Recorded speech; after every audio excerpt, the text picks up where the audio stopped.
us today for this webinar, which is titled The Power of Youth in Co-Creating Education, Evidence, Action, and Systems Change. My name is Jafar Ahmed, and it's a pleasure to be opening today's conversation as part of the observance of the International Day of Education. We're delighted to be joined today by policymakers, youth leaders, educators, researchers, and some development partners. Each of these bring valuable perspectives to the conversation, and this is a very urgent and hopeful conversation. So we're looking forward to this webinar and are very pleased that we are all here together.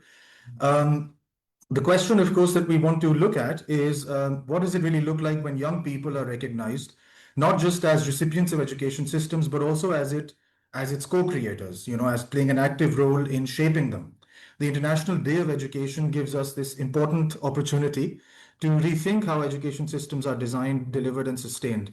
Across the world, young people are increasingly contributing to education planning, monitoring, research, and innovation, particularly in contexts that are marked by learning gaps, inequities, and system constraints.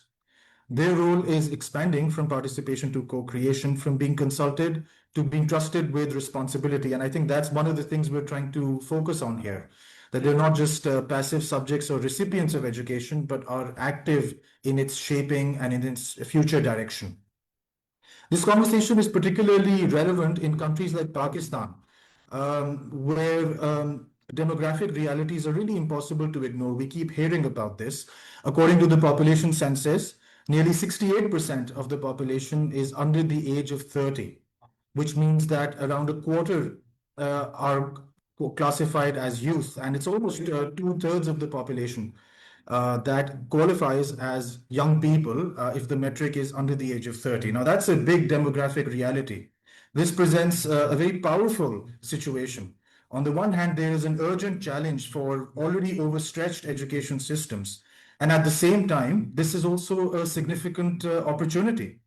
With the right pathways, mentoring, and institutional support, youth can be strengthened, and they can help us strengthen foundational learning, improve accountability, and act as bridges between communities, schools, and policymakers.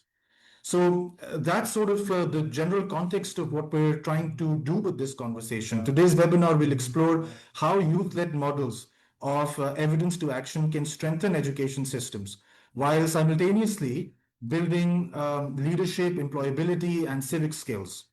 We'll reflect on this with our panelists who are here today, and some of the focus will be on how youth participation can be scaled and institutionalized within public education systems, universities, and local governments, and how these efforts can be aligned with national and subnational priorities for foundational learning, skills development, and inclusion.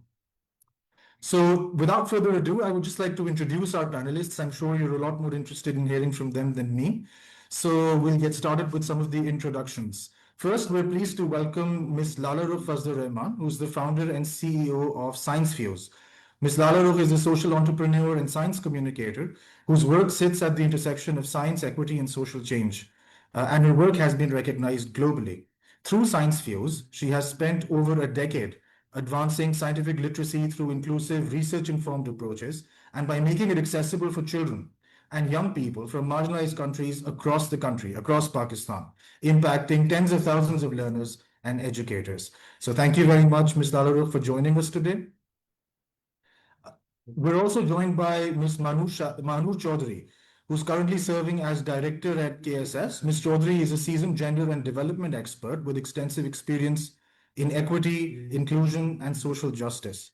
She contributes to national and regional policy dialogue through roles on the Prime Minister's Council, the Peace and Justice Network, and the Global Fund Advocate Network for Asia Pacific. Thank you, Ms. Mahnur. Our third panelist is Ms. Ariba Shahid, who is the Executive Director of Pakistan Youth Change Advocates. With over 18 years of experience in the development sector, Ariba has worked extensively on youth participation, advocacy, child protection, and girls' education. She's also a former Malala Fund champion and an active writer and public voice on gender, climate change, and child rights. Thank you for joining us, Ariba. We're also delighted to have Urva Naeem with us. Urva is a youth activist and development practitioner whose work focuses on youth agency, inclusion, and education systems transformation. She serves on the Prime Minister's National Youth Council and works with the Pakistan Coalition for Education, where she leads youth-led research and advocacy initiatives. Her work bridges grassroots realities with national and global education platforms. So I'd like to thank Urva for being here with us as well. And finally, we have Miss Muzammil Mujib. I believe my camera might have gone off. I'll try to get that fixed in just a bit. Yes, okay. Muzammil Mujib is a climate activist and a youth parliamentarian on the Climate Change Committee. She has led award-winning environmental and volunteerism initiatives, which are recognized internationally. And currently, she serves as the Vice President of the National Youth Volunteer Network Pakistan, which works towards mobilizing young people for climate action and civic engagement nationwide. Thank you to all of our panelists. We're looking forward to this discussion, and we're sure it'll be very fruitful, and we're eager to learn from you. I believe I say that for everyone. We're grateful to all of you.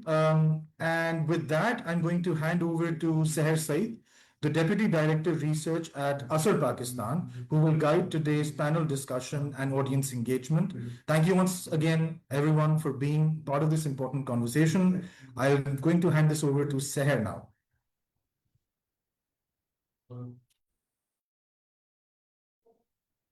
Assalamu alaikum, everyone.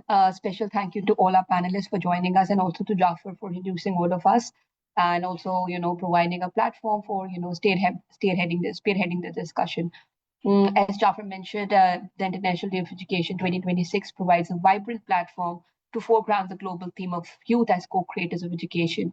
And we thought this might be the day where we can discuss that, it's so important to recognize youth not only as beneficiaries of education system, but also as active partners in shaping that. So particularly, we thought that perhaps this platform and this webinar can, make us all reflect on how youth can and contribute meaningfully towards education planning and innovation. What role are they playing currently, and how their contributions can be shaped meaningfully as well. So I'll start off with Ms. Ariba Shahid. Thank you so much for joining, ma'am. Thank you very much. Now that you've been working in this field for so long, and we would really love from you to hear that what actually a large scale youth population can be strategically mobilized to support foundational learning and school improvement. Because of course we see that youth is participating in so many programs and so many initiatives, primarily as volunteers. But how can this engagement move beyond short-term volunteering towards like a structured, recognized role within the system? And what kind of training is needed? If there's a mentoring opportunity that you're providing already, what kind of work you're doing at the present at the grassroots level to engage them? It would be lovely to hear your voice as well. Thank you. I'll stop here. Thank you so much, Seher. And सबसे पहले बहुत शुक्रिया to the ITA team for including me, for inviting me for this conversation. एक comment अभी आया था कि हम लोग उर्दू में बात करें, तो मैं उर्दू में बात करूंगी ताकि सबको बेहतर तरीके से समझ आ सके. आपका सवाल सहर बहुत लोडेड सा है, बहुत ब्रॉड बेस्ड सवाल है, बहुत कुछ इस पे कहा जा सकता है. मैं जहाँ से शुरू करना चाहती हूँ वो प्राइमरीली ये बात है कि देखें, पाकिस्तान की एक लार्ज मेजॉरिटी पॉपुलेशन की यूथ पे मुश्तमिल है, यंग लोगों पे मुश्तमिल है. वो या अंडर 13 है या एक बहुत बड़ा चंक है जो 25 एंड यंगर है.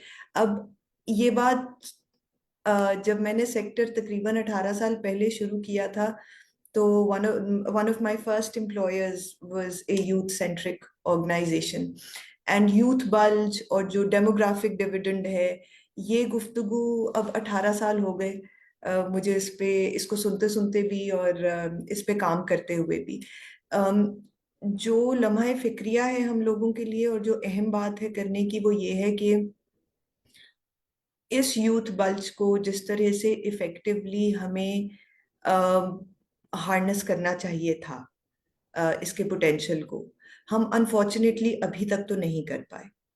और आपने जिस तरह आपने भी कहा कि ये पीसमील एफर्ट्स नहीं होनी चाहिए, कुछ सिस्टम के अंदर इस तरह की प्रोविजंस होनी चाहिए हैं کہ ایڈ ہاک آج PYCA کر رہا ہے یا ITA یا سائنس فیوز یا PCE کوئی ایک ادارہ کر رہا ہے یا گورنمنٹ کا کوئی انیشیٹو نکل آتا ہے لیکن پھر حکومت بدلتی ہے پھر وہ چیز ٹھپ ہو جاتی ہے. تو ایسا نہیں ہونا چاہیے. جو سلسلہ شروع ہو اور اس کو تسلسل کے ساتھ جاری رہنا چاہیے. Now and this cannot be an effort جو کوئی ایک ادارہ یا کوئی ایک اینٹی کر سکتی ہے. اگرچہ ہم کہتے ہیں کہ جی ریاست کے پاس سب سے زیادہ ریسورسز ہیں, چاہے وہ فائنینشیل ریسورسز ہوں چاہے وہ ہیومن ریسورس ہو, لیکن ریاست کے لیے اکیلے بھی یہ کرنا ممکن نہیں ہے given the over all population dynamic جو ہے پاکستان کا. اس میں حصہ تو ہم سب کو ڈالنا ہے and there are lovely organizations all across the country جو اپنا اپنا حصہ ڈال بھی رہی ہیں اور بہت سالوں سے ڈال رہی ہیں. اب بات ہے کہ اس کام کو سسٹمیٹک کس طرح کیا جا سکتا ہے, سسٹمز کے اندر امبیڈ کس طرح کیا جا سکتا ہے. اس کی جس زاویے سے میں دیکھتی ہوں and I'm sure there's so many wonderful people on the panel right now. Everybody will have other things to contribute to this conversation. جس زاویے سے میں دیکھتی ہوں, دیکھیں ہمیں دو طرح سے دیکھنا ہے. ایک تو وہ یوتھ ہے جو کسی نہ کسی طرح تعلیم حاصل کر رہی ہے یا ان کے پاس وہ ایونیوز ہیں جن کے ذریعے وہ ہائر ایجوکیشن اینڈ بیونڈ تعلیم کو ایکسس کر سکتے ہیں. اس یوتھ کو انگیج کرنے کی اپروچز مختلف ہوں گی, اور پھر اس سے ایک بہت بڑا چنک ہے ان ینگ لوگوں کا جن کو یا تو کبھی سرے سے تعلیم تک رسائی حاصل ہی نہیں تھی, یا اگر حاصل ہوئی تو وہ ڈراپ آؤٹس کے زمرے میں آتے ہیں, یا اگر وہ اسکول ڈراپ آؤٹس نہیں تھے تو وہ ہائر ایجوکیشن تک نہیں پہنچ پائے. ان کو ہمیں کس طرح سے انگیج رکھنا ہے, وہ اس کے لیے اپروچ انٹائرلی مختلف ہوگی. As far as the youth that does have access to education is concerned, ادھر بھی میں بہت سارے ادارے دیکھ رہی ہوں, PYCA also. ہم لوگ جو یونیورسٹی یوتھ ہے اس کے ساتھ تو اب 13 سال سے بہت قریب سے جڑے ہوئے ہیں, اور اس کو دیکھیں ایک نان پروفٹ کے لیول پہ انسٹیٹیوشنلائز کس طرح کیا جا سکتا ہے, وہ I don't really need to tell anyone, everybody is doing such a wonderful job, but just to share our experience, ہماری ہر پروگرامنگ کے اندر ینگ لوگ 18 سے 24 سال کے انہیرنٹلی ان بلٹ ہوتے ہیں. خاص طور پہ وہ کام جو ہم ایڈوکیسی کے زمرے میں کر رہے ہوں یا سروس ڈیلیوری کے آربٹ میں کر رہے ہوں, اس میں ہم انشور کرتے ہیں کہ جو یونیورسٹی یوتھ, وہ تمام یونیورسٹیز تقریباً 20 ایسے انسٹیٹیوشنز ہیں ملک بھر میں جو ہمارے پارٹنرز ہیں, ان کے بیچ در بیچ اسٹوڈنٹس ہمارے ساتھ کسی نہ کسی طرح انگیج رہے. اینڈ دین گوئنگ فارورڈ, کیونکہ obviously student life ساری عمر نہیں چلتی, these young people then graduate, move on to become young professionals, and so for them we also have within the larger network of youth that we have mentorship programs, we have constant support and a two-way communication that continues through the years. جو voluntary ہوتی ہے, جو young لوگ اس programme سے فائدہ اٹھانا چاہتے ہیں, who want to make use of this mentorship opportunity and want to stay part of the community, they're always very welcome to continue. جو structured programs ہوتے ہیں وہ ہم لوگ زیادہ ان لوگوں کے ساتھ کر رہے ہوتے ہیں جو actively یونیورسٹیز کے اندر ہوتے ہیں. Now for those young people who are not in the educational stream, ان کے لیے اس وقت مجھے اندازہ ہے کہ حکومت کے لیول پہ اسٹارٹنگ فرام مڈل اسکول جو ہے اس وقت مختلف جو ہے ایسے پروگرامز شروع ہو رہے ہیں جس سے وہ اسکل بیسڈ ایجوکیشن حاصل کر سکیں. بہت سارے ایسے پلیٹ فارمز بھی ہیں जिस तरह उर्वा बैठी हुई है यहाँ पे, so I know there are wonderful platforms जहाँ पे young लोगों को actually एक voice दी जा रही है. मेरा सिर्फ एक छोटा सा उस पे एक छोटी सी ऑब्जर्वेशन ये है कि अगरचे एफर्ट ये रहती है हुकूमत की कि ऐसे प्लेटफॉर्म्स पे मुल्क भर की रिप्रेजेंटेशन हो, लेकिन सिर्फ जोग्राफिकल रिप्रेजेंटेशन अहम नहीं है. यहाँ पे उन यंग लोगों की रिप्रेजेंटेशन भी ज़रूरी है जो शायद सिरे से तालीम याफ्ता हैं ही नहीं, जो पढ़े लिखे ही नहीं है. And those are the young people who truly need a voice and they don't have it. Quite honestly, sitting in Islamabad, once upon a time when I was a young person, no matter what my personal struggles might be, I was still and continue to live in a very protected, plush bubble, right? Completely insulated from the realities of the grassroots. तो जब तक वो young लोग जो एक बहुत significant और majority chunk बना रहे हैं इस वक्त हमारी यूथ का, जिनके पास तालीम तक रसाई नहीं है, जिनके पास 2 वक्त का खाना भी नहीं है और वो कॉन्स्टेंटली सर्वाइवल मोड में है जब से पैदा हुए हैं, अगर उनको वॉइस नहीं मिलेगी, उनको एटलीस्ट एक साइजेबल कोटा नहीं मिलेगा हर उस प्लेटफॉर्म पे जो यंग लोगों के लिए बनाया जा रहा है, चाहे हुकूमती लेवल पे या प्राइवेट लेवल पे, तब तक हम जो भी बात कर रहे हैं वो हमेशा बहुत सतही रहेगी. And so I think this is the missing link that we really need to focus on right now, because young people in educational institutes might not have the best opportunities, but they still have access to more platforms where they can be heard. They have more access and exposure. But वो young लोग जो इस वक्त youth की majority form कर रहे हैं और बिल्कुल grass root पर हैं, उन तक हमें कैसे पहुंचना है, उनको किस तरह engage रखना है मुसलसल, और उनको इस लैडर पे ऊपर किस तरह लेकर आना है. I think that is where we need to focus our energies. And I'll stop there. Thank you so much, Ms. Ariba, for bringing such important points, and which I can, summarize in like 3 words. One thing important is continuation of something, and then the second is inclusion also. कि आप किस तरह से youth को include कर रहे हैं, उनकी voice को include कर रहे हैं. And then the third thing is कि youth के अंदर categorization कौन सी है. मतलब for instance कि आप include अगर सबको कर रहे हैं तो उनकी voice जो कि it is not heard at all, तो आप उनको भी include करें उन तमाम platforms पे जहाँ पे इस तरह की discussion हो रही है. So that is very important, absolutely. Or that is so true also. Okay, we see actually, so many things happening, but actually we need to also see कि ground level की जो realities है, उनको mind में रखते हुए whether these things definitely. One thing is, of course, whether they will continue in the future or not, and what kind of opportunities are being provided, whether they are sustainable and scalable as well at the same point in time. But also that, if they're inclusive enough to include everyone who is within the net and who's also outside of the net, because that also becomes a larger section of the society. Jaise ki, just to give an example, when we started off with our citizen-led initiative, which is Azza Pakistan, we had the age group of 5 till 16, जहाँ पे हम हर बच्चे को test करते हैं. मगर जब हम हर बच्चे को टेस्ट किया तो हमने ये लाजिम कर दिया कि हर बच्चा जो घर में मौजूद है, चाहे वो स्कूल गोइंग है, not school going, everybody has to be tested. तो वो डिफरेंशिएट उधर ही एक इंक्लूजन का जो एक एस्पेक्ट है वो इंक्लूड हो जाता है आपकी प्रोग्राम या आपके मॉडल या जो भी हम कोई भी प्लेटफॉर्म जो ओरिजिनेट करें उसके अंदर. क्योंकि बाकी ममालिक के अंदर primarily it's a school based assessment, the kids who are going to school are going to be tested.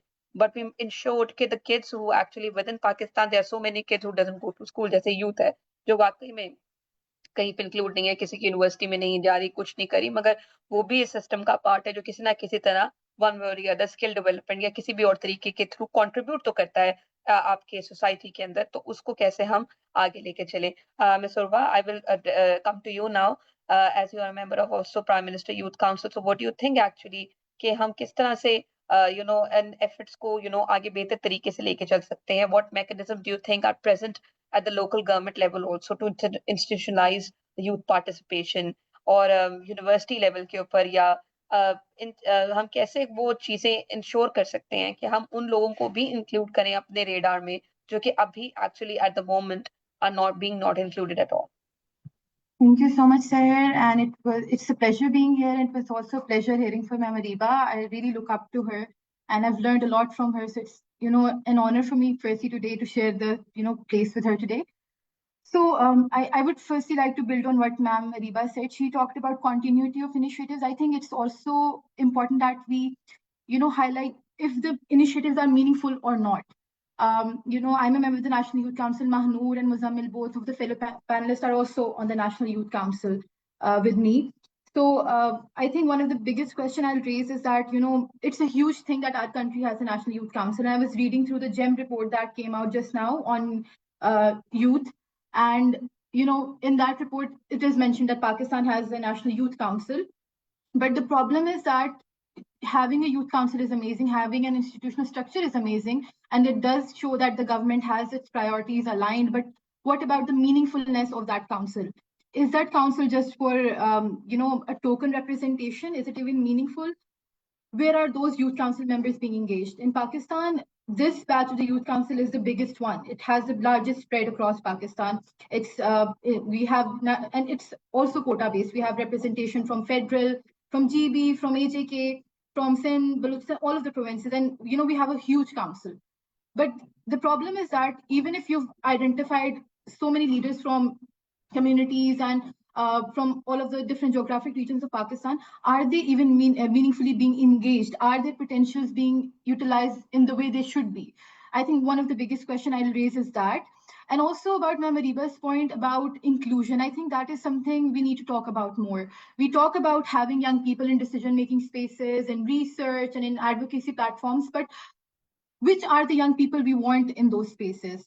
Who do we want to include? Do we want young people who have the similar experiences, who are privileged to be on those spaces, or those who actually are going through the things that are happening at the ground? So one of the things is that we need to think about inclusion, and not in a tokenistic way, but in the realistic way. What do we mean by inclusion? Do we mean that we want young people from different geographic regions of Pakistan who are already educated or have, are at a certain level privileged, I would say, or those young people, who maybe are not in education or any employment or any training? So, my experience, and as compared to a young people's experience who is uneducated, would be very different. So, in these structures, even if government is trying to institutionalize participation, we do need more meaningful ways of including different kind of youth. And also building on that, I think I would like to, highlight that there is a national adolescent and youth policy that is coming up in Pakistan. It's like the first national policy that is coming, and we do have provincial policies. So in that policy, I think Mahnoor and Muzammil here as well, we've all had the opportunity to review that policy.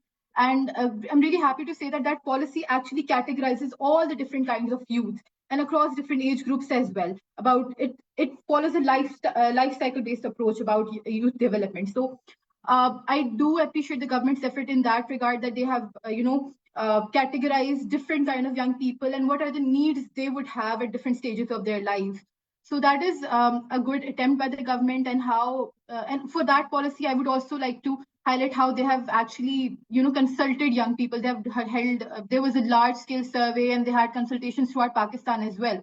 So, and also the National Youth Council members were, asked to give their reviews and on the draft of the policy. I know the policy is not out yet, but I hope it's out soon.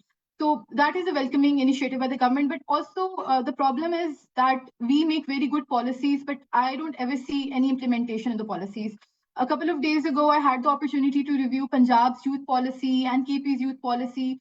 While I was going through the policies, I realized that, we've made very good commitments and very good calls in those policies. Like in Punjab's policy, we actually have a proposition of having a proper councils at district level. And in KP's policies, there's even an ask for having a budget line for youth development. And those policies were made, I think, 10 years ago. And even and in the development of those policies, there were consultations with young people.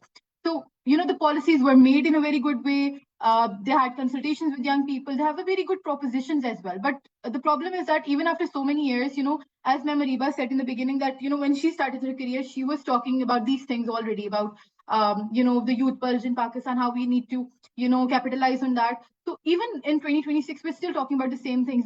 We're still talking about we need to institutionalize youth participation. We need to meaningfully engage them. And we can't keep talking about making more policies. I think that is not enough anymore. We need to talk about implementation more now, and having young people in, monitoring and evaluation processes. We could have a national adolescent and youth policy just now. We'll have it, inshallah. But the problem is that having that policy, what difference would it make if it's not going to be operationalized in any way? So these are some of the points I wanted to highlight. If I highlight more about the initiatives that our organization is working on with youth, our organization is very specifically focused on education. And right now we're actually doing a very national level study on youth agency in education, about how do young people have a say in what they want to learn? Do they have platforms to share in the classrooms, in their education system, in their education institutions, to share that they want to learn this or they don't want to learn that? So obviously it's something we're working on, but what we have done in the practice of that research is that our principle was that we don't want to do the research on young people, but also include them as co-creators of that research. For that research, we have created a very, focused youth advisory group, because obviously it's our first effort to engage young people in research. So, we've had meetings with them, we have consultations with them, and, we've found it so helpful, because obviously, I belong to the youth group, but still, when you're working with a lot of adults, you realize that when we're even designing the tools and the methodologies, we look at it from a very superficial level. But when, we sat with young people themselves, we realized that, we need to change these questions. We need to look at this from this dimension. So I think one of the very important aspects is to, think about how we involve young people in research processes as well. And apart from that, I would also like to highlight that, most of the research we do is very dry, and the methodologies we use are very dry, because of which young people don't feel very, attracted towards them. So, at our organization level, we try to make research more fun for them. Like, it doesn't have to be that you go to a community place and you just do interviews and then you just make transcripts and you do a thematic analysis. It doesn't have to be like that.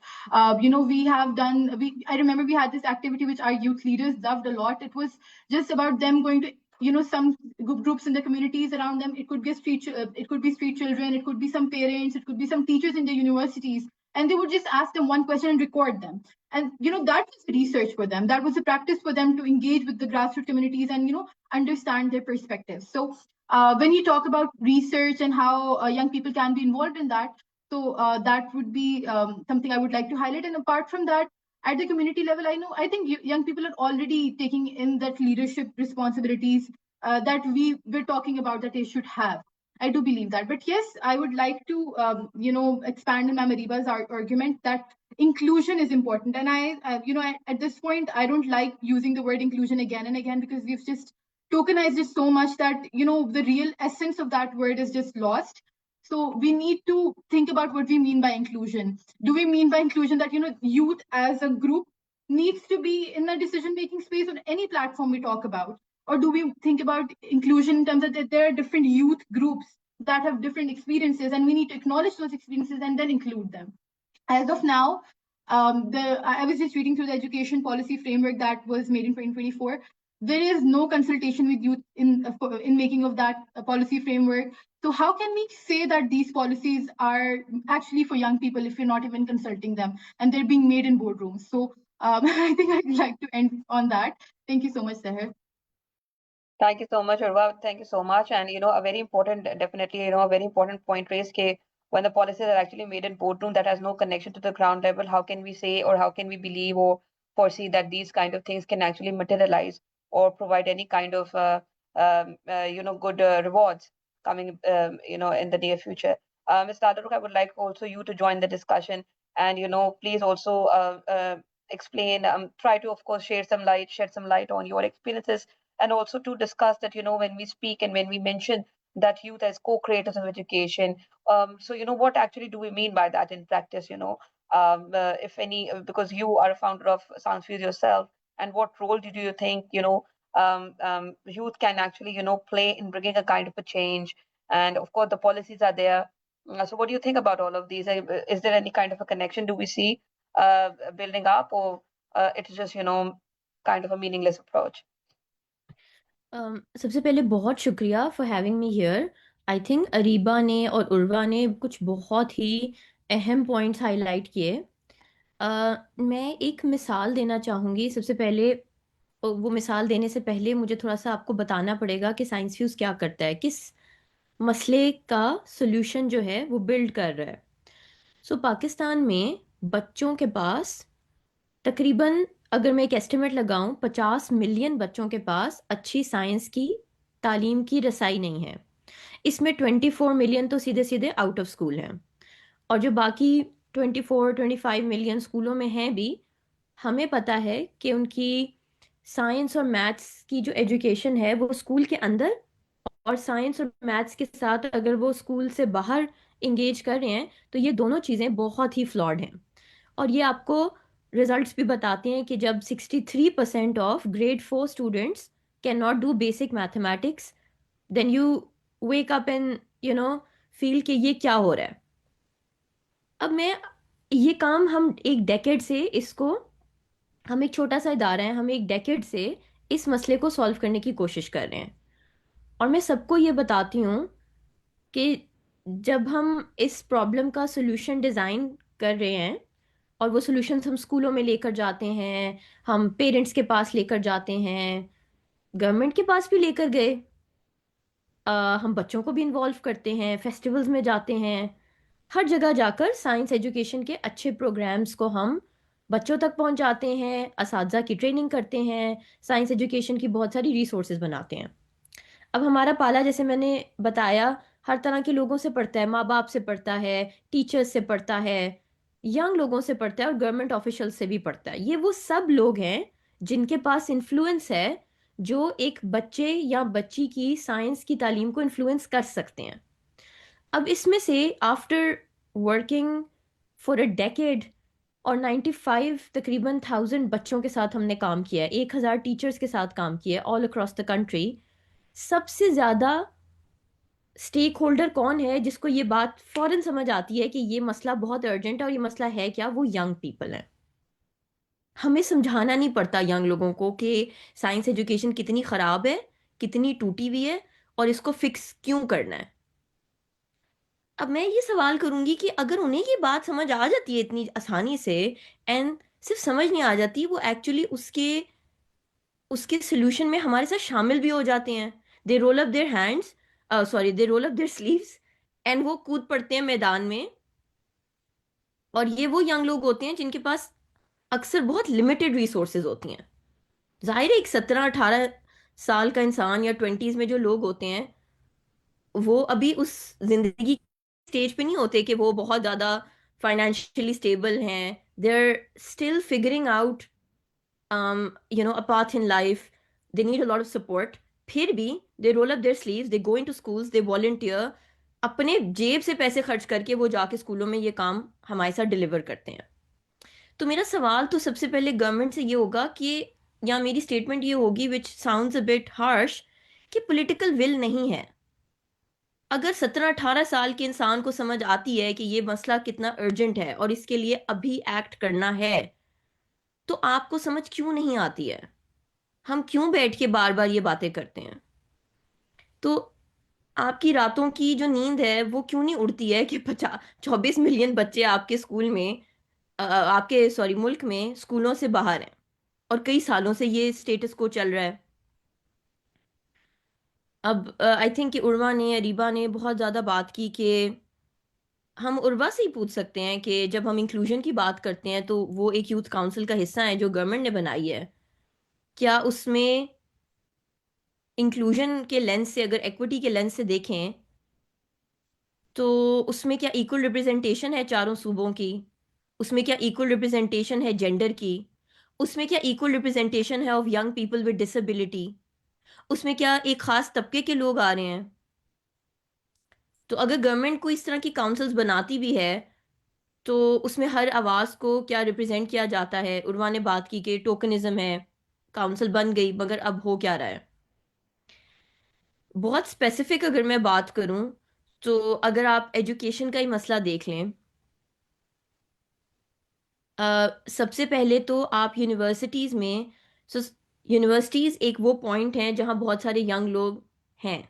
We know that generally universities میں بہت زیادہ youth ہیں who go through different programs, different degrees, and you need to see کہ ان universities کا اب معیار کیا ہے. سو کچھ بچے اور ینگ لوگ تو یونیورسٹی تک پہنچ ہی نہیں پا رہے. وہ تو ایک بہت بڑا ایشو ہے, اس کے اوپر بات کرنے کی, اس کو چینج کرنے کی ضرورت ہے. لیکن جو یونیورسٹی تک پہنچ گئے ہیں ان کی تعلیم کا معیار کیا ہے یونیورسٹی کے اندر؟ آج کے زمانے میں اگر ایک 20-22 سال کا انسان یونیورسٹی بھی جا رہے ہیں اور ان کو یہ نہیں پتا کہ ایک ای میل کا اکاؤنٹ کیسے بنانا ہے, جو کہ اکثر میں دیکھتی ہوں کہ ایسے ہمارے کام میں ہمیں لوگ نظر آتے ہیں, تو پھر ہم اپنے بچوں کو, ینگ لوگوں کو کس قسم کی تعلیم دے رہے ہیں؟ اور بہت ساری ریسورسز لگ رہی ہیں آلریڈی یونیورسٹیز کے اندر ان کو چلانے میں, ان پروگرامز کو رن کرنے میں, لیکن کوالٹی آف ایجوکیشن پہ تو کوئی سوال نہیں اٹھایا جاتا. ہم بہت سارے ینگ لوگوں کے ساتھ کام کرتے ہیں جو بہت امیزنگ سائنٹیفک ریسرچ کر رہے ہیں یونیورسٹیز میں, اور وہ ہمیشہ یہی کمپلین کرتے ہیں کہ پبلک یونیورسٹیز میں ریسورسز نہیں ہیں تحقیق کرنے کی. سو ہم چھوٹے بچوں کے ساتھ کام کرتے ہیں تاکہ وہ سائنس کو اپنا سکیں, سائنس کے سکلز کو استعمال کر سکیں, اور ہم چاہتے ہیں کہ پاکستان میں سائنسدان ہوں جو ڈفرینٹ پرابلمس کے سلوشنز نکالیں. لیکن پاکستان میں سائنٹیفک ریسرچ کا اسکوپ تو بہت کم ہے. ہر وہ انسان, ہر دوسرا تیسرا انسان جس نے بایو ٹیکنالوجی میں ریسرچ کی ہے یونیورسٹی میں, وہ جا کر پھر کیا کرتے ہیں کہ instead of pursuing scientific research جو کہ وہ کرنا چاہتے ہیں, وہ جا کر پھر پڑھانا شروع کر دیتے ہیں, کہیں ٹیچنگ کر رہے ہیں, because there is no path to scientific research. تو اگر ینگ لوگ اپنے پیسوں سے یونیورسٹی کے اندر جا کر ریسرچ کر بھی رہے ہیں, اپنے طریقے سے ریسورسز جمع کر کے کچھ کر بھی رہے ہیں, آگے کوئی راستہ نہیں ہے. تو آپ گورنمنٹ سائنٹیفک ریسرچ پہ, پرائیویٹ سیکٹر سائنٹیفک ریسرچ پہ کیوں نہیں انویسٹ کرتا؟ جب آپ انفراسٹرکچر نہیں بنائیں گے, آپ انویسٹ نہیں کریں گے, تو وہ ینگ لوگ جو یونیورسٹیز میں بہت امیزنگ پروگرامز کر رہے ہیں یا ریسرچ کر رہے ہیں, وہ آگے کہاں جائیں گے؟ وہ پاکستان چھوڑ کے باہر چلے جاتے ہیں, اور اب تو وہ بھی بہت مشکل ہوتا جا رہا ہے. We can see how the world is shaping up. تو ان کے پاس کیا راستے ہیں پھر؟ اور جیسے میں نے پہلے کہا, یونیورسٹیز کے اندر جو پڑھائی کا, تعلیم کا معیار ہے, اس کو کرٹیکلی دیکھنے کی ضرورت ہے. اگر ایک 20 سال 22 سال کا انسان ابھی بھی بیسک ڈیجیٹل لٹریسی نہیں ہے, تو وائی از دیٹ ہیپننگ؟ ہماری neighbouring countries, they have done much better in I T, in science, in developing the skills of young people. Why don't we learn کہ کیا کیا گیا ہے باقی دنیا کے ممالک میں جن کا جن کے پرابلمس, چیلنجز ہمارے سے سملر ہیں؟ ہمارے ینگ لوگ جو ہیں وہ پیچھے کیوں ہیں؟ اس لیے نہیں کہ ان کے اندر کیوریوسٹی نہیں ہے, اس لیے نہیں کہ وہ کرنا نہیں چاہتے, ولنگنیس نہیں ہے, اس لیے کیونکہ ان کو پراپر معیاری تعلیم اور اسکل ڈیولپمنٹ کے مواقع ملتے ہی نہیں ہیں. Even those who end up in universities, اور ایون یونیورسٹیز جو آپ کی سیمی گورنمنٹ ہیں یا پرائیویٹ ہیں, they are very costly in Pakistan. I don't think کہ ایک ینگ انسان کو اگر یونیورسٹی میں تعلیم حاصل کرنی ہے پاکستان میں, تو وہ بہت ایک سستا کام ہے. It is very expensive.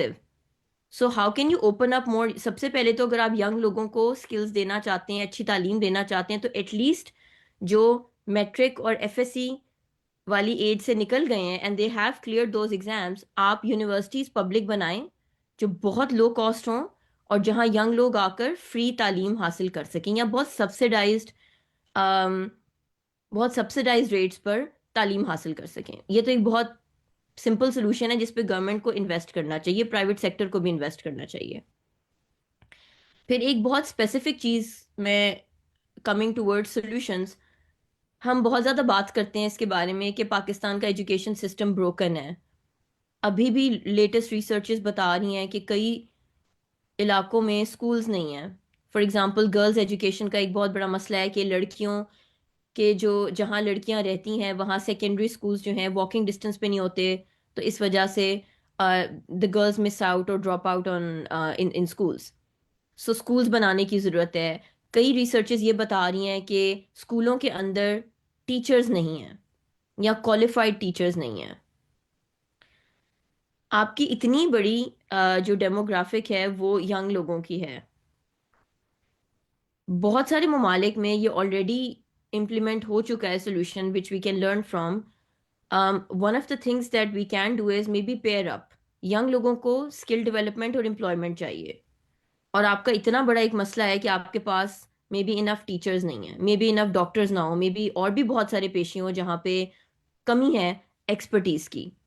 Y not use this to give young people employment, develop their skills in those sectors جہاں پہ آپ کو ورک فورس کی ضرورت ہے. آپ ٹیچنگ کو اور لیوکریٹو بنائیں، انسینٹیوائز کریں. آپ ٹیچنگ کو ایک اور، پاکستان میں ٹیچنگ ایک وہ پروفیشن ہے جس کی کوئی فارمل ٹریننگ نہیں ہوتی، کوئی فارمل کرائٹیریا نہیں ہوتا، اور یہ بالکل بھی رسپیکٹڈ پروفیشن نہیں ہے. جبکہ زیادہ تر جو آپ کے ملک میں اتنے پرائیویٹ سکولز ہیں، سوری مجھے پتہ نہیں کہ اس کی تعداد کیا ہے، لیکن جو لو کاسٹ پرائیویٹ سکولز ہیں وہ ایک بہت بڑی تعداد میں ہیں، اور اس کے اندر جو ٹیچرز کام کر رہے ہوتے ہیں وہ بہت ہی لو پے پر کام کر رہے ہوتے ہیں. تو کس طرح آپ، فار ایگزامپل، یہی ایک سولوشن ہو سکتا ہے، one of the solutions can be کہ جن سیکٹرز میں ورک فورس کی ضرورت ہے ان کی ورکنگ کنڈیشنز پہلے بہتر بنائیں، ان پروفیشنز کو اور لیوکریٹو بنائیں، and then may be attract young people towards those professions. اس سے ینگ لوگوں کو ایکسپیرئنس ملے گا، امپلائمنٹ ملے گی، آپ ان کو زندگی میں ایک میننگ فل پاتھ دے پائیں گے. اور آپ کا ایک بہت بڑا مسئلہ سالو ہوگا کہ اگر اسکولوں میں qualified ٹیچرز نہیں ہیں تو that gap can be filled. Teach For Pakistan has a wonderful model like that, جو کہ 2 سال کے لیے ہائیلی کوالیفائڈ لوگوں کو گورنمنٹ اسکولس کے اندر پلیس کرتا ہے. ان کی ٹریننگ ہوتی ہے، ان کو اس ٹریننگ سے گزارا جاتا ہے، وہ 2 سال کے لیے ان گورنمنٹ اسکولس میں جاتے ہیں، لیکن 2 سال کے بعد ان فیلوز کو بھی وہاں سے نکلنا پڑتا ہے. سو اگر آپ ٹیچنگ کو ہی ایلیویٹ کر لیں، that could be one solution of bringing young people into a structured way, جہاں پہ اگر آپ کے ایجوکیشنل سسٹم کو ینگ لوگ شیپ کر رہے ہوں گے، I'm sure it's going to look much better. اسکولوں میں ایجوکیشن کی کوالٹی، اسکولوں کی گورننس بہت زیادہ بہتر ہو سکتی ہے if you give young people a chance to be part of that sector in a more active way. I know کہ یہ بہت اسپیسیفک سولوشن ہے، but since I work in the education sector, this is the example that I could give. And yeah, I would just like to reiterate جو عروہ نے بات کہی کہ ٹوکنزم کے لیے انکلوژن نہ رکھیں. انکلوژن کی جب بات آتی ہے تو آپ کو واقعی ہر انسان کو ٹیبل پہ بٹھانا پڑے گا. I'll pause here.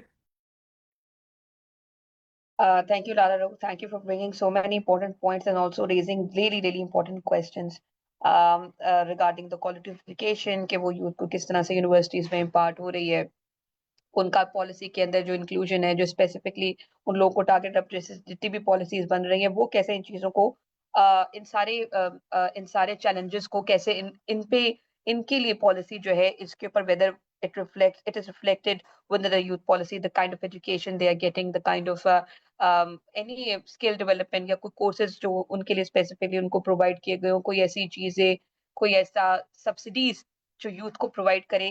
یہ سولوشنز اورینٹیڈ جو ان کے پاتھ کو تھوڑا اسٹرکچر کر سکے، وہ definitely whether they are there in the policy or not, and here I would like to include Ms. Manur also in the discussion. Thank you so much for waiting and also for joining this very important discussion.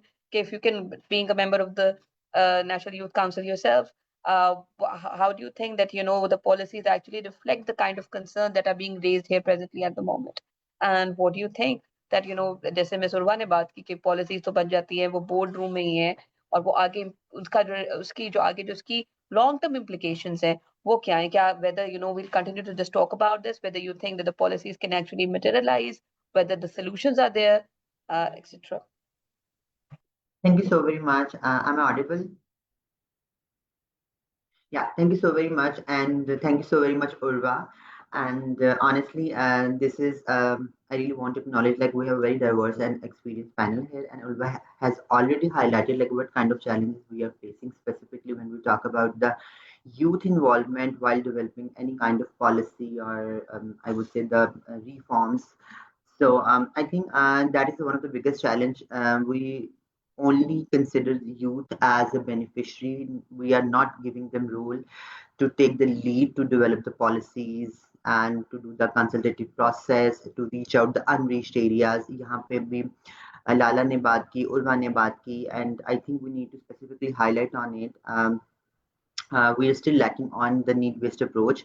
हम हर जगह formal education को जो है वो नहीं endorse करवा सकते. I do agree there is a policy that is a youth and adolescent policy that has been, I would say, drafted. But unfortunately, according to me, yes, we did reach out to some areas, but unfortunately, I have to say it, कि हमारा जो outreach था वो that is very limited. We are unable to cover the geographical areas as much as we need to do it, specifically to draft this kind of policy. We did include the 4 E's in it, and that is the employment, education, engagement, and empowerment.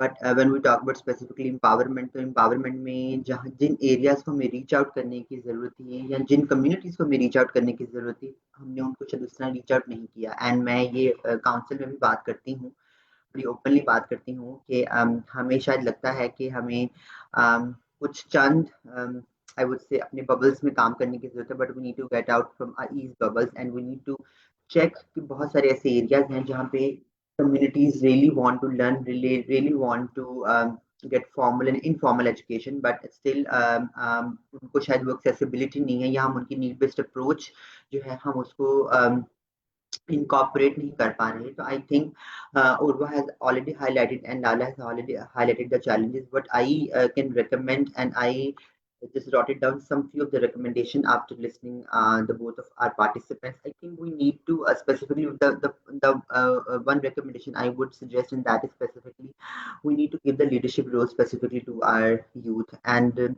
also we need to institutionalize the youth participation specifically by integrating the youth in the educational policy making and in implementation too. Although we are lacking in the implementation process, but still there are the framework जो कि हम बनाने की कोशिश करते, but unfortunately हमें पता नहीं है आपके वो frameworks कहाँ पे हैं, ठीक है, क्योंकि शायद ज़्यादा involvement की वजह से अब हमारी वो involvement is about to end almost. और उसके साथ साथ हमें ये देखने की ज़रूरत है कि we need to create a very easy contribution pathways specifically for the youth to make them enable to not only contribute specifically in planning but also in monitoring and also in the innovation. बहुत सारी जगहों पे ऐसा होता है या बहुत सारी आपकी प्लानिंग में ऐसा होता है कि आपको मिड वे में आके चीज़ों को री इन्वेंट करने की जरूरत होती है, तो वो वाली आई वुड से मॉनिटरिंग और एक्सेसिबिलिटी यूथ के पास होनी चाहिए कि अगर उनको लगे कि कुछ किस चीज़ को री इन्वेंट करने की जरूरत है, कोई इनोवेटिव आइडियाज लेके आने की जरूरत है. जैसे कि स्पेसिफिकली लाला ने बात की कि यहाँ पे बहुत सारी हमारी यूथ है जो शायद डिजिटली इतनी अवेयर नहीं है या उनके पास डिजिटल लिटरेसी इतनी नहीं है, क्योंकि आजकल एक एवरीवन इज फेमिलियर कि this is the digital era और उसकी इनोवेशन में हम बहुत कम टाइम में लोगों को इतना तैयार कर सकते हैं कि वो अपने अर्निंग की जो रिसोर्सेज हैं उनको जनरेट कर सके थ्रू डिजिटल लिटरेसी. ठीक है, तो दैट इज अनदर इनोवेशन कि हम इस तरह की इनोवेशन को कैसे इंकॉर्पोरेट कर सकते हैं, because we are living in a country that is still struggling for the economy. तो आई थिंक हमें ऐसे इनोवेटिव आइडियाज को एजुकेशन में लेके आने की जरूरत है जिससे हम अपनी यूथ को जल्दी एम्पावर कर सके ताकि वो इकोनॉमिकली जो है स्टेबल हो सके और ना ही सिर्फ यूथ की कंट्रीब्यूशन में पार्टिसिपेट कर सके बल्कि उसके साथ साथ इस मुल्क की इकोनॉमी में भी अच्छा पार्टिसिपेशन दे सकें. ठीक है, उसके साथ मुझे लगता है that one another recommendation is कि we need to focus on the alignment with the national priorities. मुझे नहीं पता कि यहाँ पे जितने लोग बैठे हुए हैं वो कितने फोकस्ड हैं या कितने फेमिलियर हैं with the national priorities. Recently I had a discussion with the Planning and Development Department of Punjab, and I had a very categorically discussion specifically to focus on the foundation of literacy, skill development and life skill based education. क्योंकि हमारी बहुत ज़्यादा जब यहाँ बात कर रही हैं हम कुछ ही representation की in National Youth Council, in multiple networks, platforms, then we also need to focus कि जो under privileged या disproportionately affected communities हैं, ठीक है, उनके लिए हम शायद इतनी formal education ना उनको दे सकें क्योंकि हम एक underdeveloped country में है जो हम still अभी economy के साथ struggle कर रहे हैं. तो हमें ऐसी लाइफ स्किल बेस्ड एजुकेशन की तरफ उनको लेके आने की जरूरत है कि हम उनको 1 साल में 2 साल में इतना काबिल कर सकें कि वो अपनी ब्रेड एंड बटर अपने सर्वाइवल और अपनी इकोनॉमिक एम्पावरमेंट पे फोकस कर सकें, ठीक है। And the fourth recommendation is we need to focus on the to scale up the youth led initiatives. यहाँ पे जब हम बात करते हैं स्पेसिफिकली आपके मॉडल की जो हमारा जो मॉडल है, इस मॉडल है दैट इज द पाक, जिसमें हम स्पेसिफिकली बात करें पाकिस्तान यूथ एजुकेशन एम्बेसडर्स की, ठीक है। तो हमें लगता है कि हमें इसको मजीद स्केल अप करने की जरूरत है। इसको स्केल अप हम कैसे कर सकते हैं? We need to do mapping like which organisation is specifically working on the youth development. तो हमें उन यूथ डेवलपमेंट ऑर्गेनाइजेशन के साथ हाथ मिलाने की जरूरत है। That is one of the way to make sure like we are focusing on the best utilisation of resources.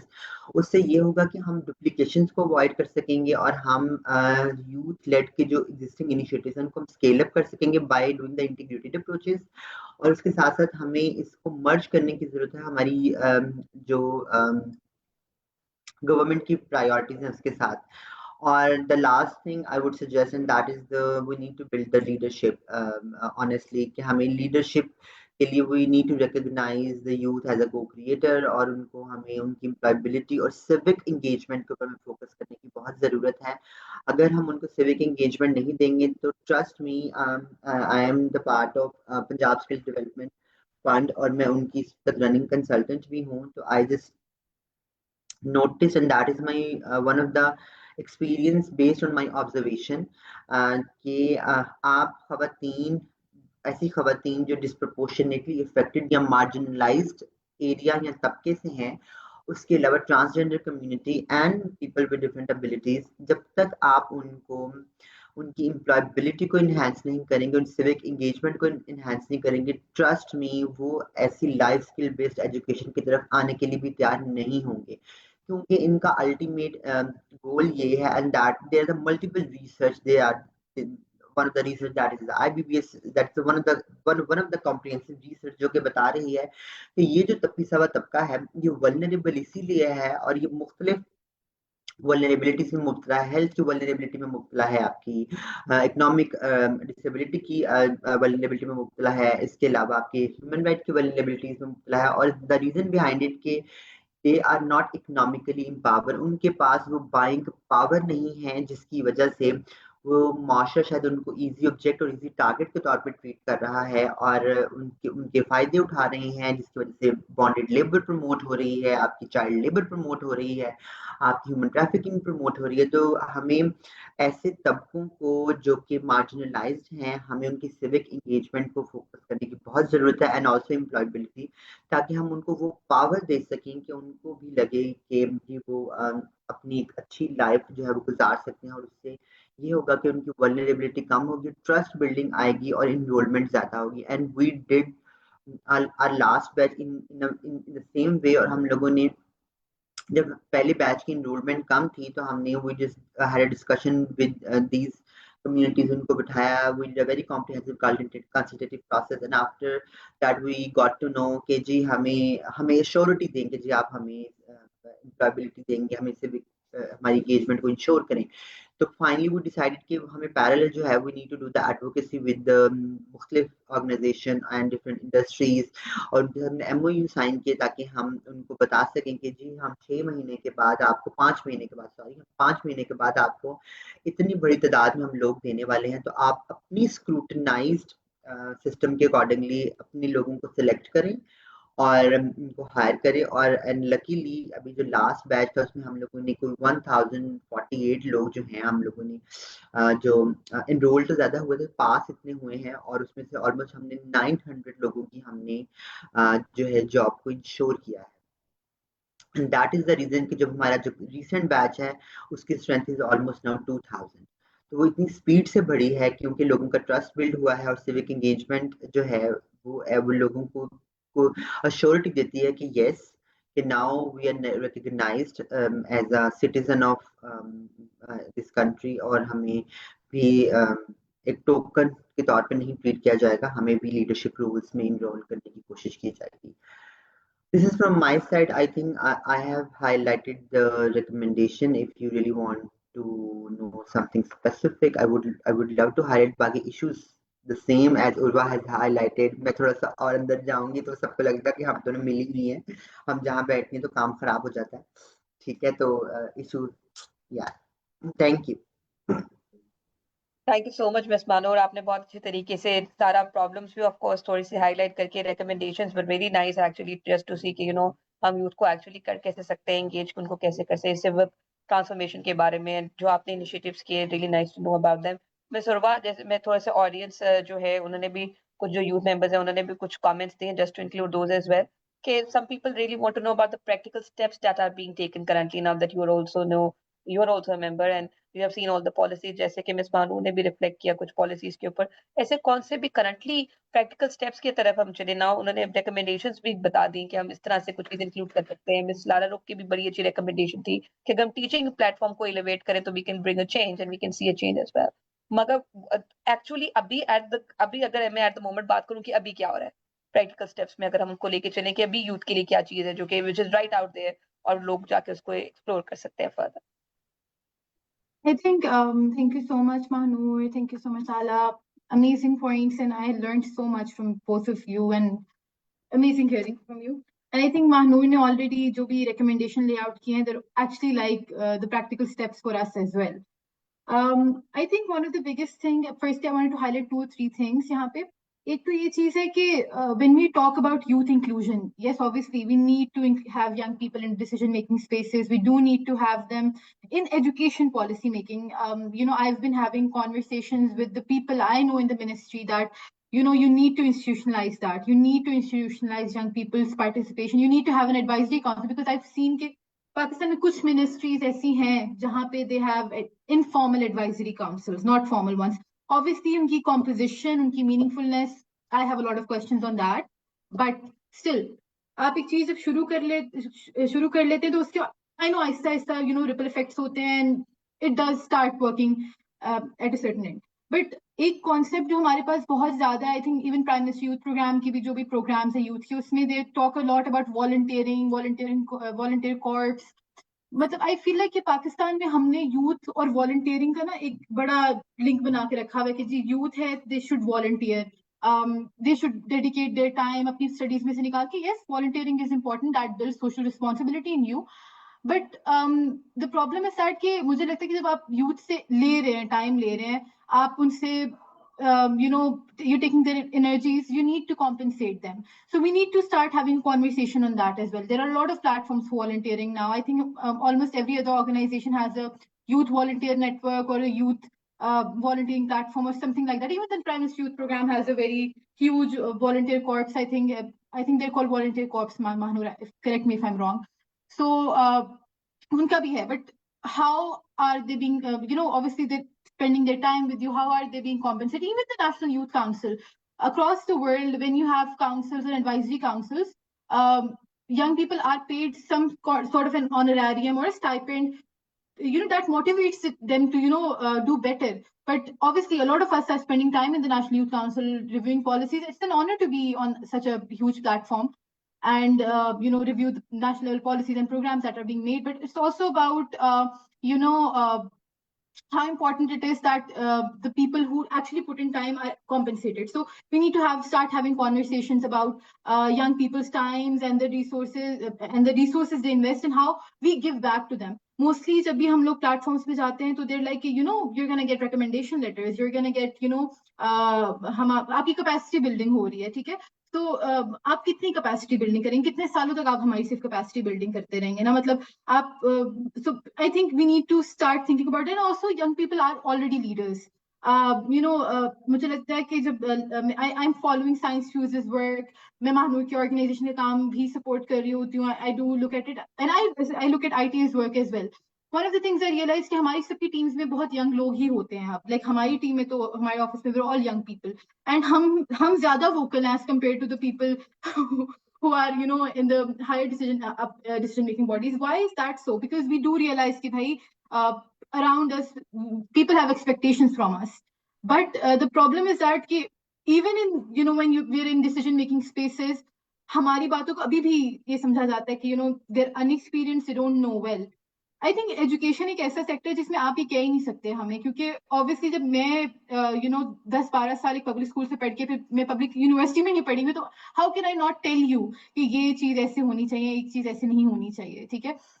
So for me I think اس ایجوکیشن کے سیکٹر میں firstly we need to start realizing کہ we should stop thinking young people are unexperienced. مجھے لگتا ہے کہ جو board rooms میں بڑے I often like to say that white haired people, they don't know enough about anything that is happening. Even I don't know enough about what is happening in the classrooms right now. کیونکہ جب میں تھی تو I think there was not an AI boom اس time پہ. Obviously جب university میں گئی آ گیا, but اسکول لیول پہ it was not there. جو challenges young people آج face کر رہے ہیں they're very different. So honestly I think one of the thing is very important کہ ہمیں institutionalize کرنے کی ضرورت ہے youth کی ان پٹ دینے کے لیے کوئی میکینزم بنانے کی ضرورت ہے. اینڈ ناٹ جسٹ یوتھ کے, ہم اکثر یوتھ کو سمجھتے ہیں کہ دیر لائک 18 ابو والے ہی یوتھ ہیں, وہی انہیں کو ہم نے انکلوڈ کرنا ہے ڈیسیژن میکنگ اسپیسز میں. It's also about at every age level, کیونکہ ایک گریڈ 8 کے بچے کی ضروریات کو میں نہیں سمجھ سکتی ہوں. So we need to start thinking about how to have every age group's perspective. And also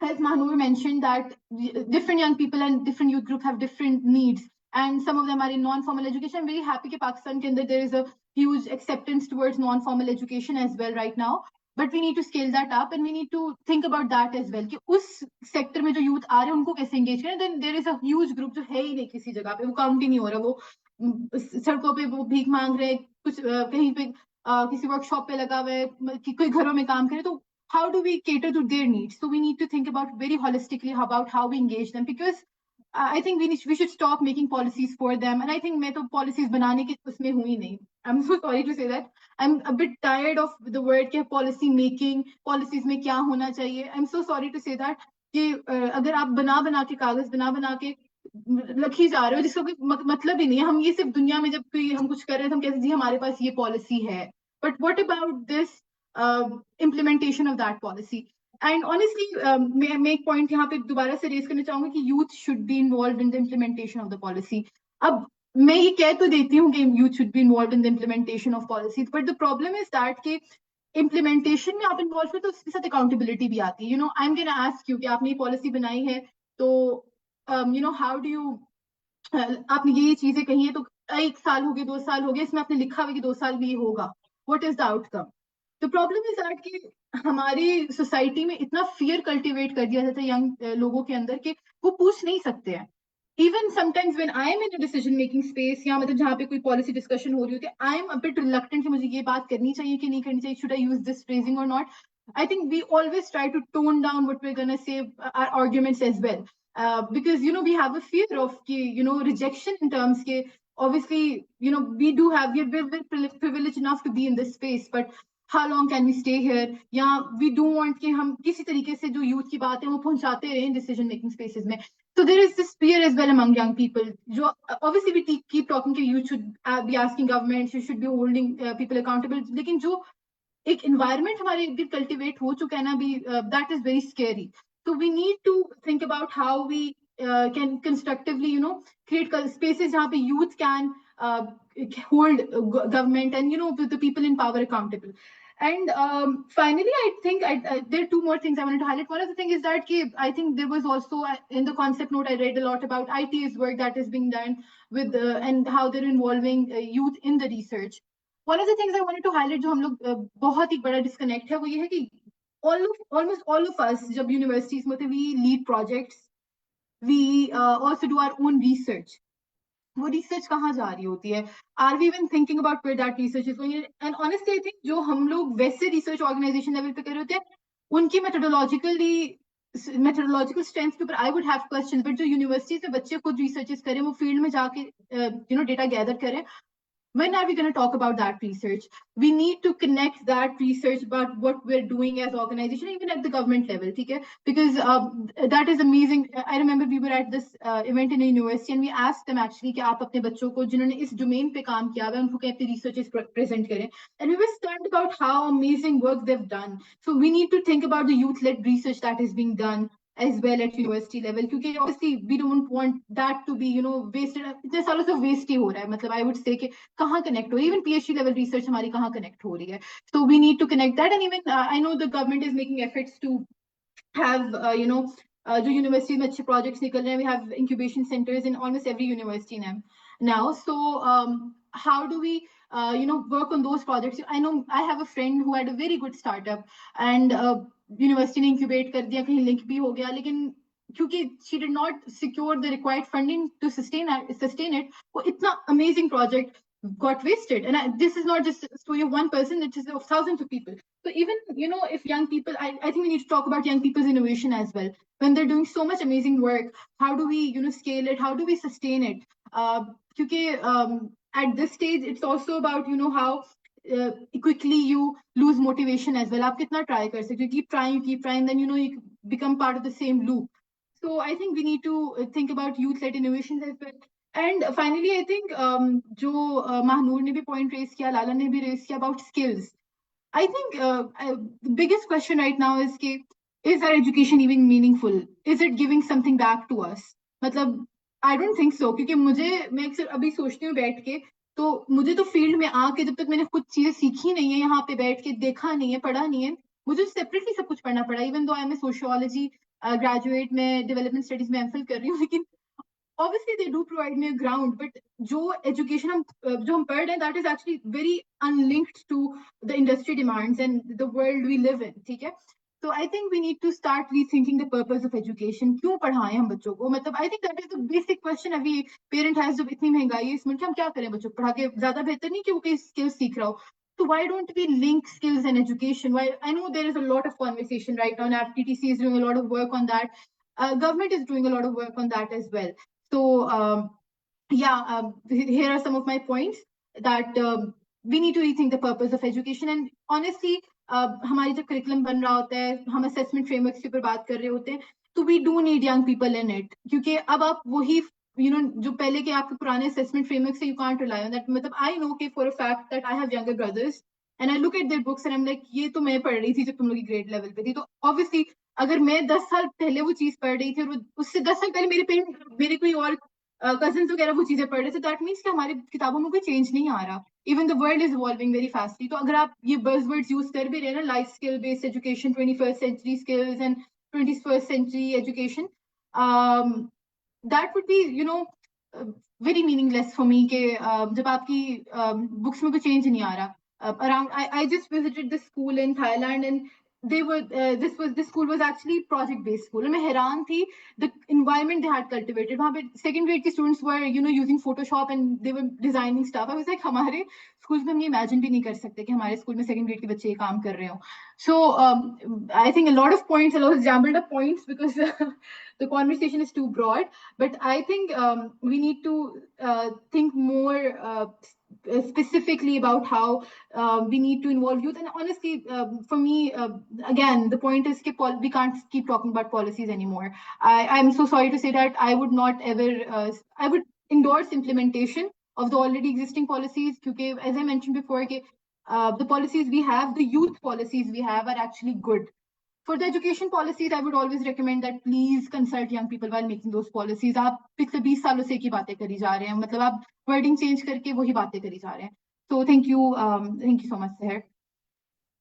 Thank you so much. A very interesting conversation is going on between Lala Rukh and, of course, I was just reading the messages. Lala Rukh, if you can also, explain that अभी जो उर्वा ने जैसे suggest किया the connection that is missing, education का connection research के साथ, हम research को कैसे policy में उसको include कैसे कर सकते हैं, youth के लिए कैसे हम वो चीजें जो है वो जो भी whatever the work that is being done at the moment, how can we make it more meaningful? What the connection is of course not there. The research, whatever is going on, is not being inculcated back into the system. So what do you suggest? And what is going to be like the last kind of recommendation coming from you? I mean, I echo जो उर्वा बात कह रही हैं, और मैं maybe I'm also biased क्योंकि science fuse जो है वो ग्रास रूट्स लेवल पे बिल्कुल ग्राउंड लेवल पे डायरेक्टली सॉल्यूशंस को बिल्ड करता है और इम्प्लीमेंट करता है. और मैं ये नहीं कह रही कि रिसर्च की कोई वैल्यू नहीं है, पॉलिसी बनाने की कोई वैल्यू नहीं है, but I am very skeptic. I have been very skeptic for many years now. Development sector में 10 साल हो गए हैं काम करते हुए, और मैं एक ही बात सुनती रहती हूँ, کہ پالیسی بن رہی ہے، ریسرچ بن رہی ہے، گورنمنٹ کو بتا رہے ہیں کہ یہ پالیسی ہے، یہ کیوں ضروری ہے. اور یہ کام جو ہے یہ کروڑوں روپیہ مانگتا ہے. اٹس ناٹ لائک کہ 2 روپے میں ہو رہا ہے یہ کام، 10 روپے میں ہو رہا ہے. There is a lot of funding that goes into doing research. بڑے بڑے ادارے ہیں جو یہ کام کر رہے ہیں کہ ہم ریسرچ کریں گے، پھر ہم پالیسی ریکمنڈیشن بنائیں گے، پھر ہم گورنمنٹ کو جا کے بتائیں گے. گورنمنٹ کی، sorry to be very blunt, وہ کیا ہوتی ہے ایک محاورہ، کان پہ جو نہیں رنگتی، اس طرح کا کوئی محاورہ ہے نا. It makes no difference, as if it's falling on deaf ears. تو پولیٹیکل ول نہیں ہے.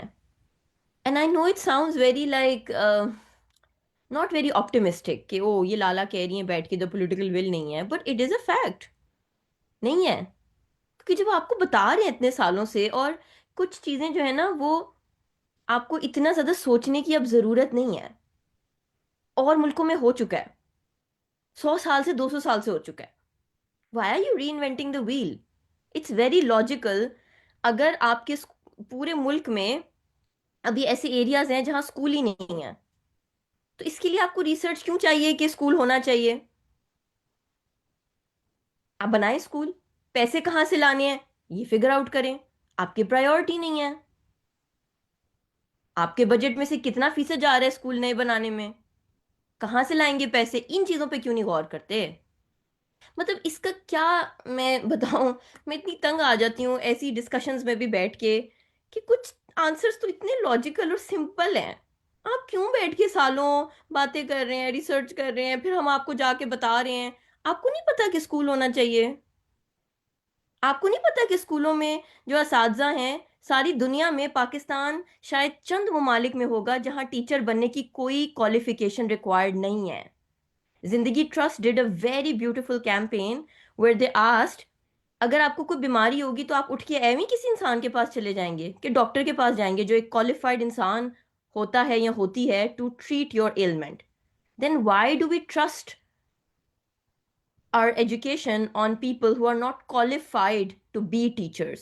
میں ٹیچرس کے خلاف نہیں ہوں. I think they are, we at Science Fuse treat teachers as allies. وہ ہمارے دوست ہیں. One of the largest workforces in our country are teachers. لیکن مطلب اس میں آپ کو کیوں ریسرچ چاہیے کہ ٹیچر ایک کوالیفائڈ بندہ ہونا چاہیے یا بندی ہونی چاہیے؟ یہ ہو چکا ہے کئی سال پہلے، ہر ملک میں ہو رہا ہے. آپ نہیں کر سکتے اس کو؟ کیوں نہیں کرتے؟ ول نہیں ہے. عجیب عجیب قسم کے سولوشنز لے کر آتے ہیں، ان کو تھوڑے اسکولوں میں کرتے ہیں، اسکیل کرتے ہیں، پیسے ختم ہو جاتے ہیں، وہ ختم ہو جاتا ہے. Doesn't make sense.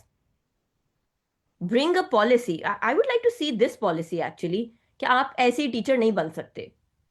We are going to put some rigid criteria کہ آپ ٹیچر کیسے بنیں گے، اور ہم آپ کو ٹریننگ بھی دیں گے اور آپ کو بہت اچھی تنخواہ بھی دیں گے. یہی بات جو میں نے ابھی تھوڑی منٹ پہلے کہی. And a lot of young people might actually and up becoming teachers. پھر اس کے بعد جب کوئی ٹیچر بن جاتا ہے تو پھر اس کو ٹریننگ دینی چاہیے. اسلامیات کے ٹیچر سے سائنس کیوں پڑھوا رہے ہیں آپ؟ انف سائنس اور میتھس ٹیچرز نہیں ہیں.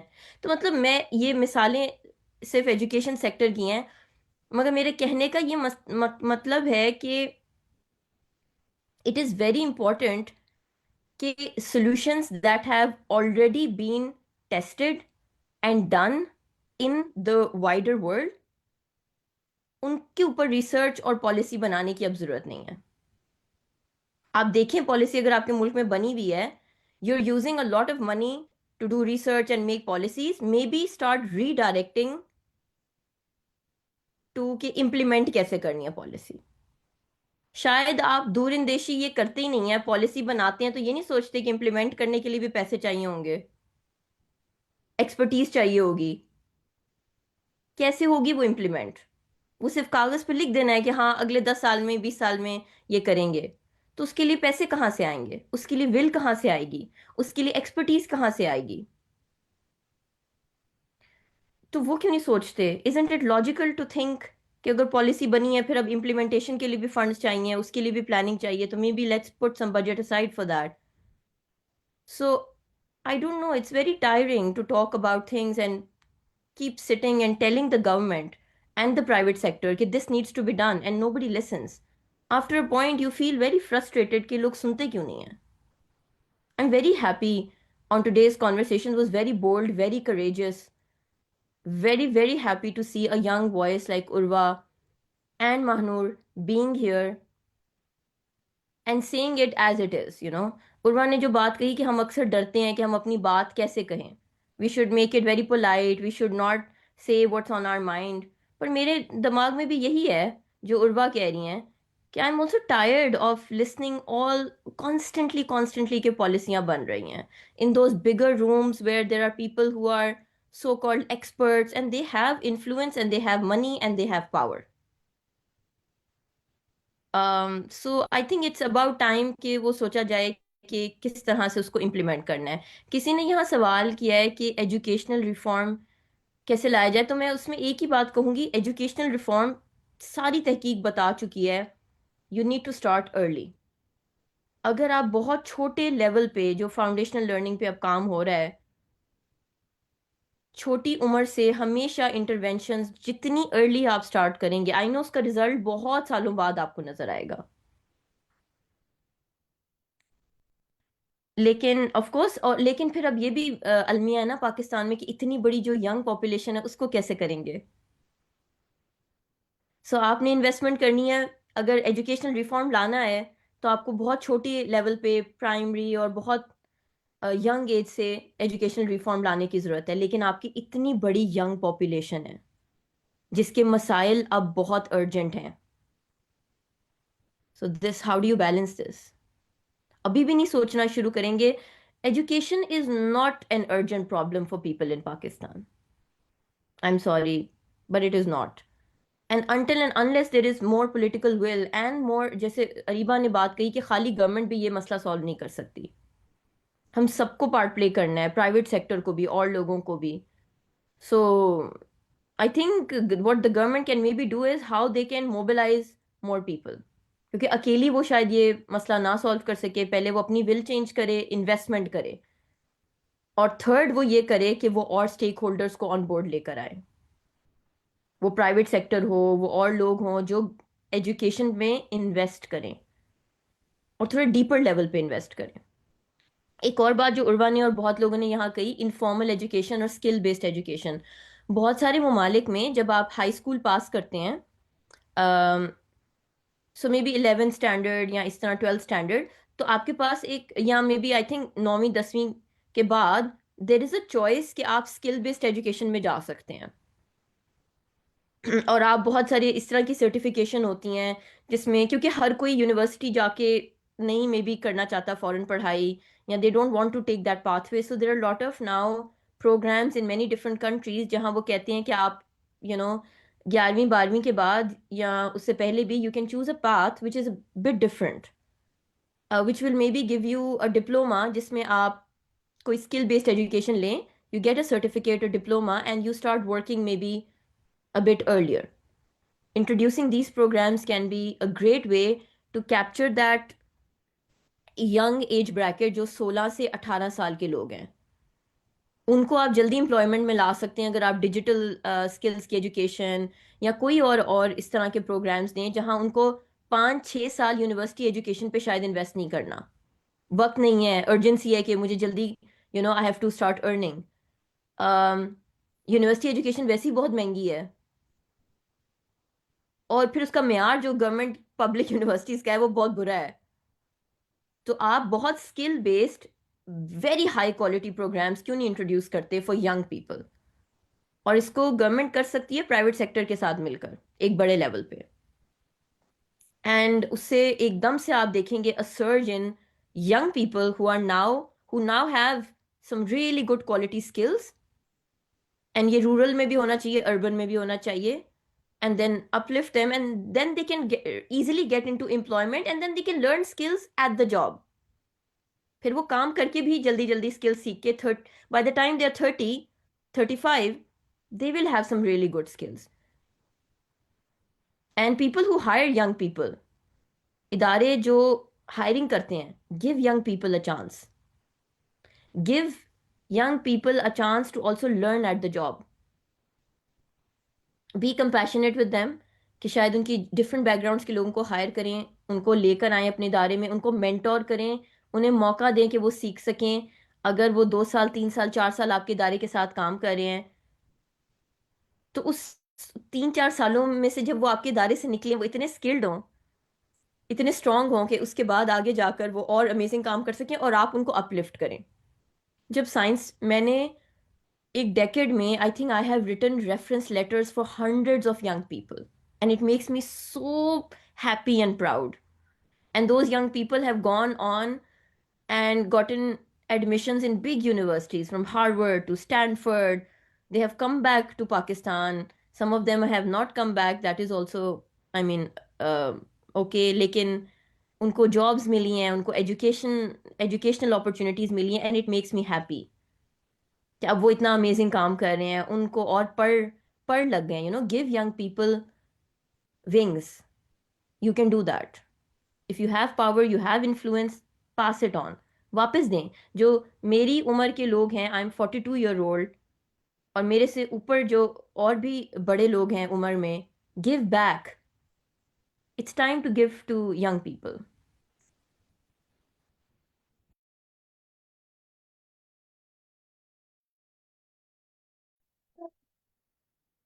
Thank you so very much, Lara, for actually summing it up so well. Thank you so much. Last comment from Ms. Manur. Ms. Manur, a lot of young people have also joined in, and some might feel that the voices are not being heard.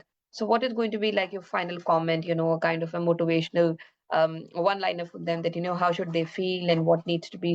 uh, Definitely, there are a lot of good things also coming up in the way, but still, some people do feel demotivated or disappointed at some point in time that the voices are not being heard at the moment. And وہ government کیا کر رہی ہے, ہم کیا کر رہے ہیں, ہمیں کافی کامنٹ بھی اس طرح کے آئے. So, coming from you, one liner would be really great. Thank you so very much. I have seen another comment which is specifically about کہ ہم کس طرح جو ہے وہ ریفارمس جو ہم بنا سکتے ہیں. ٹھیک ہے, that is another recommendation from my side, جس سے ہم جو ینگ یوتھ ہے ان کو ہم موٹیویٹ کر سکتے ہیں, ان کو انکریج کر سکتے ہیں. اس کے ساتھ ساتھ we can give them the pathway کہ انہوں نے اپنی اسپیسیز کیسے کریٹ کرنی ہے. اسپیسیز کریٹ کرنی پڑیں گی, اور اس کے لیے if you guys need any kind of support from ITA اور جو دوسرے ادارے ہیں جو اسپیسیفکلی کام کر رہے ہیں ایجوکیشن کے اوپر, تو وی آر آلویز ویلکم کہ ہم آپ کو سپورٹ اینڈ ٹیکنیکلی فیسیلیٹیٹ کر سکتے ہیں. They are the few recommendation which I have already written, جس میں میرے خیال سے یہ بات کرنے کی ضرورت ہے کہ ہماری جو ینگ یوتھ کے لیے جو ریفارمس ہیں وہ بنانے کی ضرورت ہے. اس میں specifically the one point is کہ ہمیں نا we need to focus on the foundational skill, جس میں ہم پرائیورٹائز کریں گے ریڈنگ رائٹنگ اسکلس کے اوپر, تاکہ ہم at least and also math, تاکہ ہم جو بیسک جو فاؤنڈیشنل اسکلس ہیں ان میں ان کو اتنا بہتر اور ان کو اتنا کیپیسیٹیٹ کر سکیں کہ ہمیں ان کو کسی بھی جگہ پہ انرول کروانا ہو یا ان کی انٹری پوائنٹ کروانی ہو تو ہم ایزیلی کروا سکیں. دوسرا جو ریفارم میں ریکمنڈیشن ہے that is the digital literacy. آپ لوگ ڈیجیٹل لٹریسی کو انٹیگریٹ کروائیں اپنی ہر طرح کے کریکولم میں, جہاں جہاں آپ لوگوں کو موقع ملے بات کرنے کا آپ لوگ یہ بات کریں, اور کوشش کریں کہ اپنے جو ریسنٹ FLOs ہیں یا کریکولاز ہیں اس میں کوشش کریں کہ ڈیجیٹل لٹریسی کو کسی نہ اور ٹیک اسکلس کو کسی نہ کسی طرح انٹیگریٹ کروائیں. Third is the vocational training. آپ لوگ اپنی فارمل ایجوکیشن کے ساتھ جو ہے you guys need to focus specifically on to expand the vocational programs specifically for your development and employability, کیونکہ ابھی فارمل ایجوکیشن میں بہت بڑی تعداد میں ان امپلائمنٹ پڑی ہوئی ہے, بٹ فارچونیٹلی جو ووکیشنل ٹریننگس ہیں اس کے بعد ایزیلی آپ لوگ جو ہیں small scale business value chain economic models develop کر سکتے ہیں, انٹرپرینورشپ کو جو ہے پروموٹ کر سکتے ہیں. There are the multiple programs جس کے ذریعے ہم انشور کر سکتے ہیں کہ ہم اسمال اسکیل لونز جو ہیں وہ ینگ یوتھ کو پرووائڈ کر سکیں. And the fourth recommendation is youth engagement. کوشش کریں کہ جہاں جہاں آپ کو پتا چلے یا آپ کو انفارمیشن ہے کہ جی یہاں پالیسی ڈائلاگ ہو رہا ہے, پالیسی میکنگ کی بات ہونے والی ہے, کنسلٹیو پروسیس ہے, وہاں پہ گھس جائیں. آنیسٹلی گھس جائیں. میں تو بڑا اوپنلی بات کروں گی کہ وہاں پہ گھس جائیں اور اپنی اسپیس کو کریٹ کریں, کلیم کریں.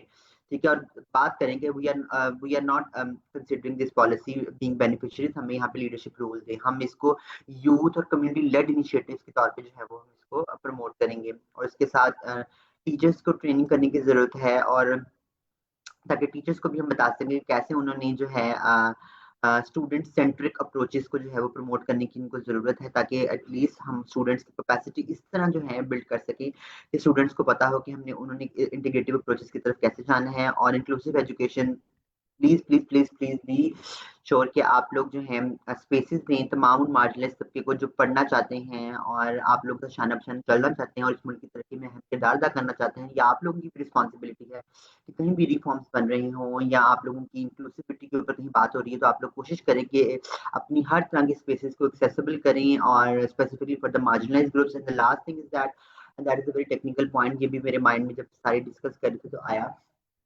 कि जी आपने पॉलिसी बना ली, लॉ बना ली, but you guys don't have budget specifically to spend on the implementation. तो हम लोग क्यों नहीं इंटीग्रेटेड और कोऑर्डिनेशन मैकेनिज्म के ऊपर फोकस कर रहे हैं? हम क्यों नहीं प्लानिंग एंड डेवलपमेंट डिपार्टमेंट को हम प्रायर बेसिस के ऊपर ऑनबोर्ड करते हुए किसी पॉलिसी को अगर हमें ड्राफ्ट करना ही होता है तो हम या उसके ऊपर बात करनी ही होती है तो हम उनसे क्यों नहीं पूछते कि भाई आपके पास कोई बजट पड़ा है, गवर्नमेंट ने आपको कोई एलोकेट किया है, नहीं किया, तो हम क्यों नहीं इन पैरेलल चीजों को फोकस करने की कोशिश करते हैं? और मेरा ख्याल से ये जो कोऑर्डिनेशन गैप है हमें इसके ऊपर भी फोकस करने की जरूरत है। जब पैसा नहीं है तो पॉलिसीज बनाने की जरूरत नहीं है, रीफॉर्म्स एंड री इन्वेंट करने की जरूरत है। व्हील को, एग्जिस्टिंग चीजों को री इन्वेंट करें और री इन्वेंट करके जो है काम करें। मैं आपको एक एग्जांपल देती हूँ। एवरीवन इज फेमिलियर कि देयर वाज अ लॉ जो कि लोकल ऑर्डिनेंस एक्ट था और जिसमें लोकल गवर्नमेंट की पार्टिसिपेशन जो है स्पेसिफिकली माइनॉरिटीज की जो है उसको इंश्योर करने की कोशिश की जा रही थी।